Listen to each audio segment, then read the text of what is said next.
What was the biggest struggle in your life? The biggest struggle? Yeah. I don't.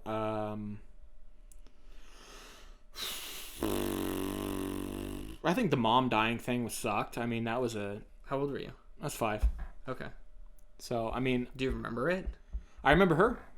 So what I remember was, I have very few memories of her. Actually, I have like 3 or 4. She was a musician. She was a musical therapist at a hospital. She was actually killed by a patient at the hospital. There's actually like ghost stories of her and stuff like that. It's really weird. The state hospital in Topeka.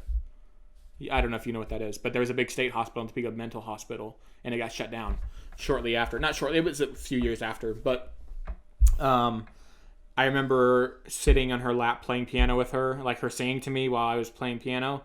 I remember her slapping me one day for like, I think I like threw cereal or something. I remember her like just like slapping me on the hand or something. Like, I don't remember what it was, and I remember being shocked. I think that's how I remember that. A little bit traumatized? Well, she was always so nice. Yeah. And then that was like, oh. But she knew how to discipline. Yeah, from that one moment, yeah. Yeah.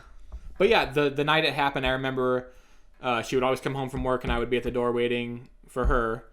Dad was always like the strict, like, and then mom was the loving, oh, come here, you want a cookie and, stuff like that. So I was waiting at the screen door. And I vividly remember sitting at the screen door. It was a white screen door. I remember the street address and everything. I won't give the street address out. But I'm sitting there, and it's like 5:20 or something. Mom's supposed to be home at 5. And I'm sitting there, and Dad's like, close the door. I was like, why? And he's like, well, Mom's not coming home. And I was like, I didn't understand, of course. And then I think he tried to communicate, like had a talk with me. Like, hey, Mom died. And you see it in movies, I guess, but it's not like you don't really comprehend at 5, I don't think. Yeah. So I think that maybe caused like some psychological damage, I'm sure, at some point in my life. Maybe that would be the biggest struggle. Yeah. That. I went to therapy a lot when I was a kid. Yeah. I don't know if they attributed it to that or not. I don't know. Did the therapist tell you you're fine? No, I mean, I got diagnosed with like ADD and ADD. Of course, every kid gets that. Every kid. Yeah. Yeah. Do you take any kind of medication now?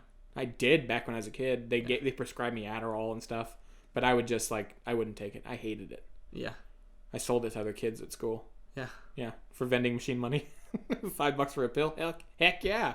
That's 3 sodas and 2 Snickers. I feel like I should get you 2 sodas and 3 Snickers because you didn't cuss right there. Right. Yeah, I held back. But yeah, that's probably like the biggest struggle. I mean, does it still pop up in your head? Like, is it something that like is? I'm gonna talk like right now. We're talking about it. Yeah. It's not like uber painful or anything to talk about. Yeah. It's just it's part of life. It's death. I get it. It sucks. It's always like a what if Mom was still alive and where would I be today and who knows. But I enjoy where I'm at today. So yeah. I try not to second guess stuff and question things. What if. I try not to do that. Yeah. Were you angry at? I guess you were 5 years old. Yeah, it's hard to be. I mean, like, growing, but whenever you were 12, 13, 14, like... I don't think. Were you, like... I mean, I don't know. It's hard to self-analyze when you're 11 or 12. Sure.